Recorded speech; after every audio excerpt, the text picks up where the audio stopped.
ప్రియ సహోదరి సహోదరులారా, యేసు సిలువ చెంత వినబడిన 7 మాటల ధ్యానాంశానికి స్వాగతం.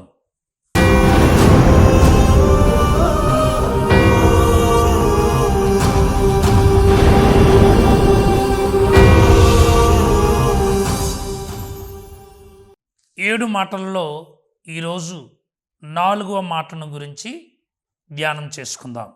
మత్తయి సువార్త 27వ అధ్యాయము 42 నుంచి 43 వచనములు. ఇతడు ఇతరులను రక్షించను కానీ తనను తాను రక్షించుకొనడాయను. ఇతడు ఇజ్రాయేలీల రాజు గదా. ఇప్పుడు సిలువ నుండి దిగిరానిమ్ము, అప్పుడు మేము విశ్వసింతుము. ఇతడు దేవుని నమ్మెను, నేను దేవుని కుమారుడును అని చెప్పెను కనుక దేవునికి ఇష్టమైనచో ఇతనిని ఇప్పుడు రక్షింపనిమ్ము అనిది. క్రీస్తునాథుని యందు మిక్కిలిగా ప్రేమించబడుతున్న ప్రియ సహోదరి సహోదరులారా, ప్రత్యేకముగా ఆ కాలములో తెలివైన వారుగా పరిసయ్యులు, సద్దుకయ్యులు, ధర్మశాస్త్ర బోధకులు ఉండేవారు. ఇంటెలిజెన్సియా అంటే ఆ కాలములో వారు చెప్పిన మాటకు ఎంతో అర్థం ఉండేదంట. వారు ఆ విధముగా జీవించేవారు. వారు ఏది చెప్పితే అదే న్యాయం. నేను పట్టిన కుందేలుకు 3 కాళ్ళు అన్నట్లు వాళ్ళు మాటలు, వారి యొక్క ప్రవక్తనలు ఉండేది. అందుకనే ప్రత్యేకముగా యేసు ప్రభు వారిని ఖండించాడు. మీరు బోధిస్తున్నది ఒకటి, మీరు జీవిస్తున్నది మరొకటని యేసు ప్రభు మరి అలనాటి పరిసయ్యులను, సద్దుకయ్యులను, ధర్మశాస్త్ర బోధకులను హెచ్చరించాడు, కొన్నిసార్లు ఖండించాడు. ఆ విధముగా యేసు ప్రభు తను జీవిస్తున్నటువంటి రోజులలో మరి నిజాయితీగా, నిక్కచ్చిగా దేవుని యొక్క సత్యరాజ్యాన్ని, ప్రేమరాజ్యాన్ని మరి స్థాపించడానికి యేసు ప్రభు ఎంతగానో శ్రమించాడు. మరి యేసు ప్రభు సిలువ మీద వేలాడుతున్న సమయంలో వీరందరూ కూడా, ఈ తెలివైన వారు, ధర్మశాస్త్ర బోధకులు, పరిసయ్యులు యేసు ప్రభుని హేళన చేశారు, గేలి చేశారు. అందుకనే ప్రత్యేకముగా ఈనాటి వాక్యాన్ని మనం ధ్యానం చేసేటప్పుడు అసలు యేసుక్రీస్తు ప్రభు ఎందుకు వచ్చాడు? యోహాను సువార్త 6వ అధ్యాయం మనం చూసినట్లయితే, నేను ఈ లోకానికి వచ్చినది తండ్రి యొక్క చిత్తాన్ని నెరవేర్చడానికి. తండ్రి యొక్క చిత్తం ఏమిటి? ప్రతి ఒక్కరిని కూడా పాపము నుంచి, మరణము నుంచి రక్షించాలి. అందుకనే యేసు ప్రభు పాపులందరితో కలిసి భుజించాడు, వారితో కలిసి జీవించాడు, కానీ పాపము చేయలేదు. ఎందుకంటే యేసు ప్రభుని యొక్క లక్ష్యం ఏమిటంటే ప్రతి పాపిని కూడా తండ్రి సన్నిధికి తీసుకొని వెళ్ళాలి. అయితే యేసు ప్రభు 4వ మాటను కూడా పలికాడు. అదే, నా దేవా, నా దేవా, నన్నేల విడనాడితివి అని ప్రార్థన చేశాడు. అందుకనే అక్కడ ఉన్నటువంటి బైస్టాండర్స్, నిల్చున్నటువంటి వారు, ఇతను మనము చంపినట్లయితే, ఇతను మనం హింసించినట్లయితే ఏదో ఒక మాట తన నోటి నుంచి చెడ్డ మాటలు వస్తావనే ఎదురు చూశారు. కానీ అలా జరగలేదు. అందుకనే వారు అంటూ ఉన్నారు, ఇతడు ఇతరులను రక్షించిన కానీ తనను తాను రక్షించుకొనడాయెను. అయితే ఇక్కడ యేసు ప్రభుని రక్షకునిగా మనం ధ్యానం చేయాలి. Saviour. For the saviour himself he stood in need of salvation. రక్షకుడైనటువంటి అతడే మరి రక్షణ కోసం ఆ యొక్క శిలువ మ్రాణు మీద వేలాడుతూ ఉన్నాడు. ఇక్కడ మనము గమనించాలి, వర్షం తనను తాను రక్షించుకుంటే పచ్చదనం ఈ లోకములో ఉండదు. సూర్యుడు తనను తాను రక్షించుకుంటే ప్రపంచములో కాంతి ఉండదు. అలానే సైనికుడు తనను తాను రక్షించుకుంటే తన దేశానికి శత్రువుల నుండి రక్షణ కల్పించబడదు. కనుక క్రీస్తు కూడా తన్ను తాను రక్షించుకోలేడు. ఎందుకంటే తాను ఇజ్రాయేలు ప్రజలందరినీ, నేడు నూతన ఇజ్రాయేలు అయినటువంటి మనందరినీ కూడా రక్షించాలి. కనుక సిలువ నుండి కిందకి దిగి రాకుండా మనల్ని రక్షించడానికి సిలువ మీదే తన ప్రాణాన్ని మన కోసం సిలువ మీద అర్పించాడు. ఒక విలువైనటువంటి అర్పణగా తన యొక్క శరీరాన్ని సజీవయాగం చేసుకున్నాడు. అందుకనే ఒక భక్తుడు అంటారు, ఎందుకింత ప్రేమయా ప్రభు, ఎందుకింత ప్రేమయా ప్రభు, ఈ పాపి పైన యేసయ్యా, పాపి పైన యేసయ్యా, ఎందుకింత ప్రేమయా ప్రభు.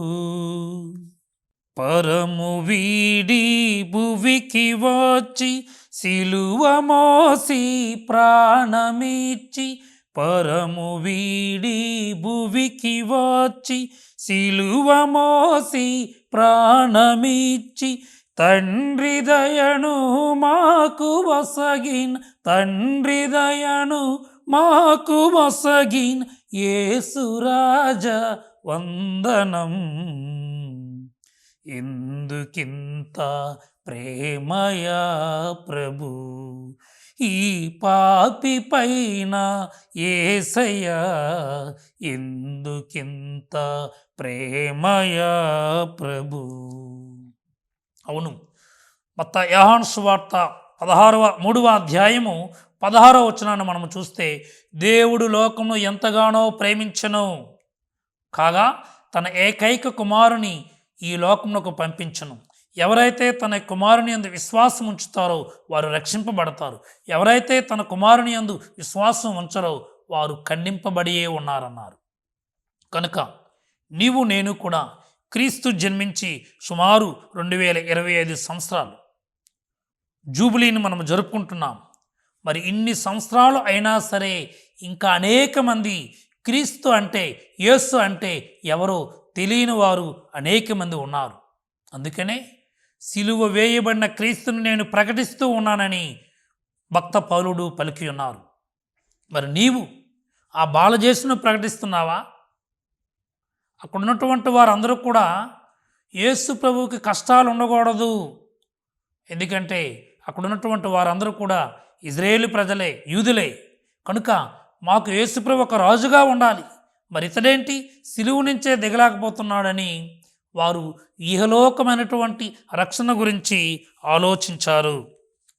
కానీ యేసుక్రీస్తు ప్రభు ప్రత్యేకముగా ప్రజలందరి యొక్క ఆత్మల రక్షణ గురించి సిలువ మీద ప్రార్థన చేశాడు. యేసువా వందనం, తండ్రి వందనం, ఆత్మదేవా వందనం. అందుకనే వారు యేసు ప్రభుని రక్షకునిగా, నువ్వు రక్షకుడు అన్నావు కదా, నువ్వు అనేక మందిని రక్షించావు కదా అని వారు అతన్ని అడుగుతూ ఉన్నారు. అయితే ఇతడు ఎవరెవరిని రక్షించాడని మనము చూస్తే, లాజరును మరణము నుండి రక్షించాడు. యోహాను సువార్త 11వ అధ్యాయము 39 నుంచి 44 వచనాలు మనము చూస్తే, లాజరు బయటకు రా అని పిలిచిన వెంటనే యేసు యొక్క మాటలో శక్తి ఉంది, యేసు ప్రభు యొక్క మాటలో బలము ఉంది, యేసు ప్రభు యొక్క మాటలో మహిమ ఉంది. అందుకనే యేసు ప్రభు గర్జిస్తే ఒకే ఒక్క మాటతో, ఒకే ఒక్క వాక్యముతో లాజరు బయటికి రా అంటే మరణించిన లాజరు అప్పటికే 4 దినాలైంది. అటువంటి లాజరు ప్రాణములతో సజీవముగా బయటికి వచ్చాడు. యేసువా వందనం, తండ్రి వందనం, ఆత్మదేవా వందనం. మరి అలానే ఈ యొక్క విధవరాల యొక్క కుమారుడు నయీను గ్రామములో ఒక్కగానొక్క కుమారుడు ఉన్నాడు. తన భర్త చనిపోయాడు. మరి అందరూ కూడా ఏడుస్తూ ఉన్నారు. ఏ ఒక్కరు కూడా యేసు ప్రభు లాంటి మనసు లేదు. కానీ యేసు ప్రభు ఆ యొక్క గ్రామానికి వెళుతూ ఉన్నారు. అట్నుంచి శవాన్ని తెస్తూ ఉన్నారు. అదే మనమైతే ఏం చేస్తాము? కొంతమంది మనలో ఇది శవం వస్తుంది, మనం ఇలా రాకూడదు, మనం ప్రయాణం చేయకూడదు అనేవాళ్ళు ఉన్నారు. ఇప్పటికి కూడా ఉన్నారు.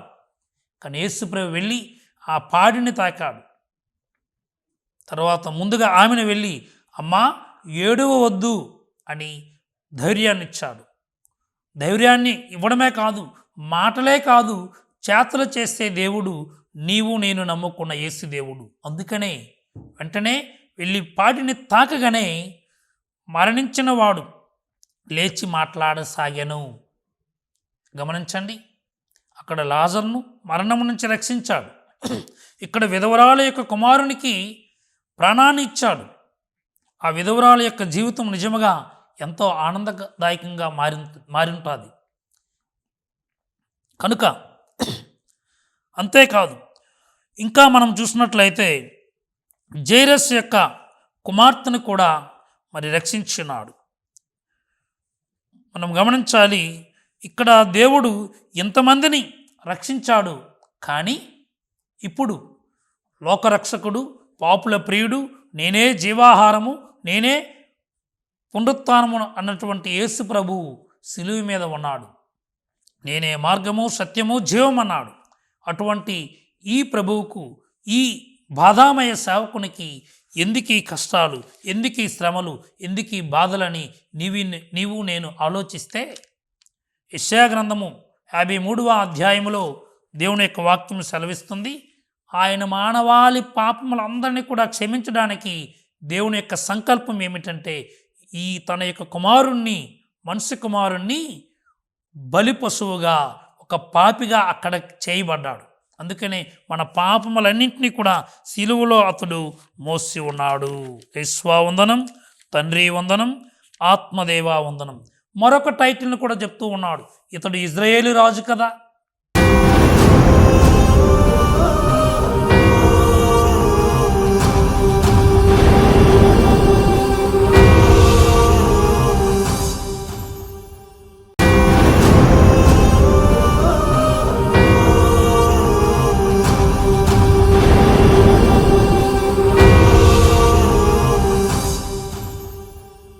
యూదుల రాజు అని మనం అంటూ ఉన్నాం. 5 రొట్టెలను 2 చేపలను 5,000 మందికి పంచి ఇచ్చినప్పుడు వారందరూ కూడా వచ్చి యేసు ప్రభుని బలవంతముగా రాజును చేయాలని అనుకున్నారు. వారికి ఏంటి కావాలి? వారు పుష్టిగా భుజించాలి. యేసు ప్రభు వెంట ఉంటే అద్భుతాలు, యేసు ప్రభు వెంట ఉంటే వారి యొక్క కష్టాలు పోతావి అని, వారి యొక్క సమస్యలు పోతావి. ఇప్పుడు కూడా అనేక మంది కూటి కోసం కోటి విద్యలు అంటారు.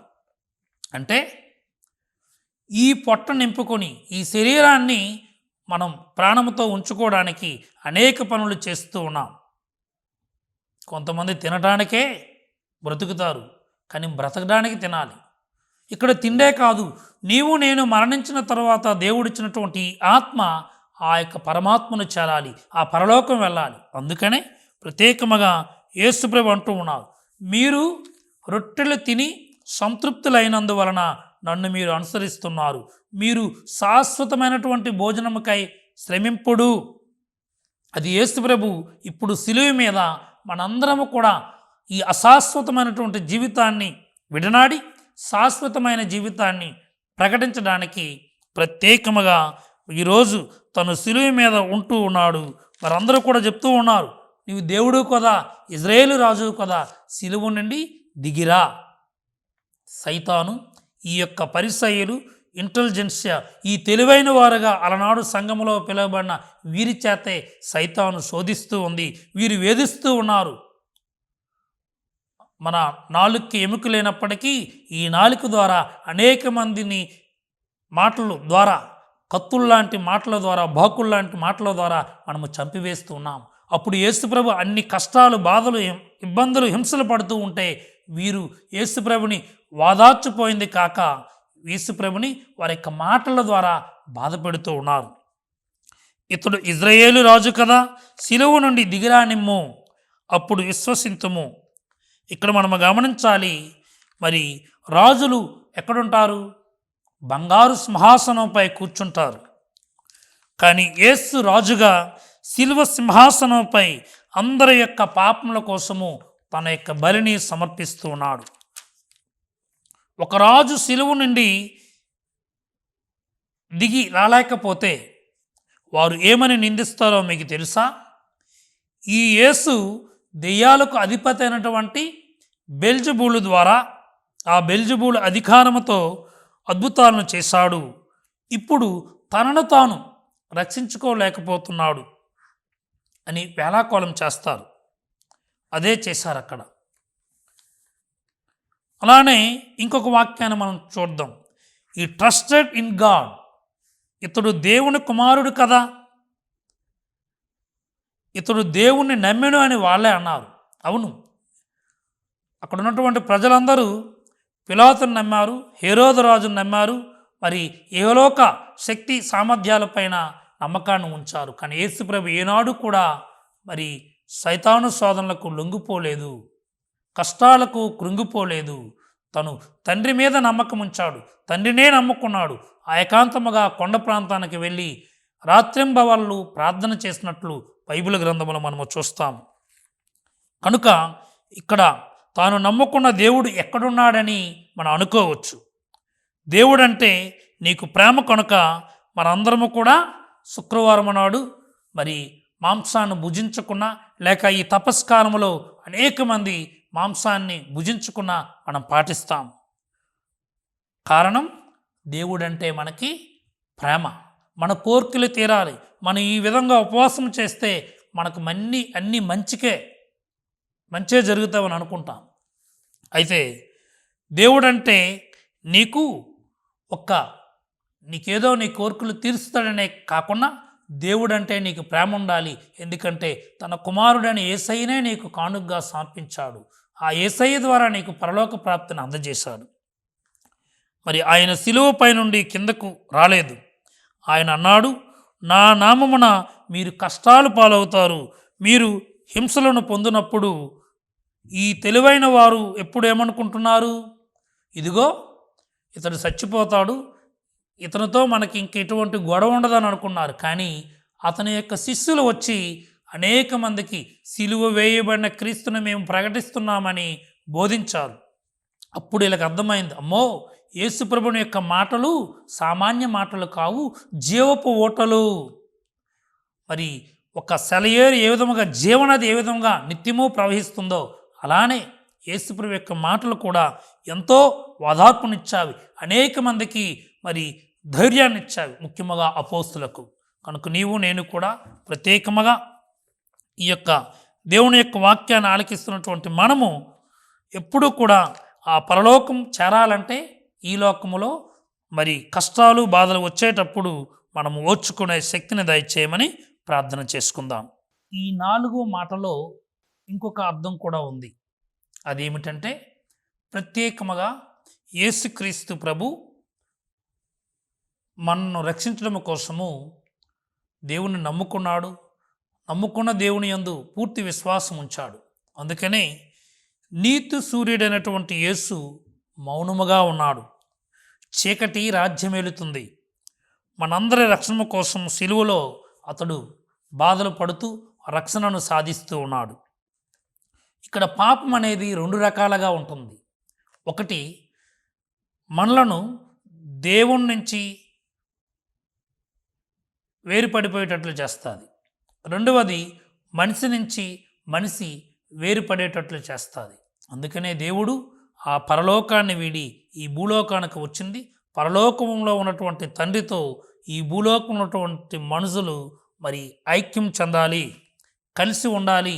విడిపోయినటువంటి బంధాన్ని, చెడిపోయినటువంటి బంధాన్ని తిరిగి తన యొక్క శిలువ మరణము ద్వారా, తన యొక్క రక్త బలి ద్వారా, తన యొక్క విమోచన ద్వారా అందరము కూడా కలిసిమెలిసి ఉండాలి. దేవుని యొక్క రాజ్యం పరలోకమందు నెరవేరినట్లు భూలోకమందు కూడా ఉండాలి. కనుక ప్రత్యేకముగా మనము ఆ యేసు ప్రభు చాలా ఆవేదనతో ప్రార్థన చేశాడు. నా దేవా నా దేవా నన్ను ఏల విడనాడితివి. కానీ ఇక్కడ గమనించండి, మన కోసం అతడు ఆ యొక్క సమయంలో దేవుని చేత విడవబడ్డాడు. తప్పిపోయిన కుమారుని మనము చూడండి, తండ్రి చేత నుంచి, తండ్రి ఇంటి నుంచి వేరుపడిపోయాడు. కారణమేంటి? పాపం వల్ల వచ్చిందేంటి? మరణం. కనుక ఈ పాపాన్ని పాతిపెట్టడానికి లేక మరణాన్ని పూర్తిగా ఈ లోకం నుంచి తీసివేయటానికి పరమ పవిత్రుడైన యేసు ప్రభువే వచ్చాడు. అందుకనే తప్పిపోయినటువంటి వారిని రక్షించడం కోసము ఫుల్టన్ జస్టిన్ అనే బిషప్ గారు అంటారు, యేసు ప్రభు తప్పిపోయాడు. ఎక్కడి నుంచి?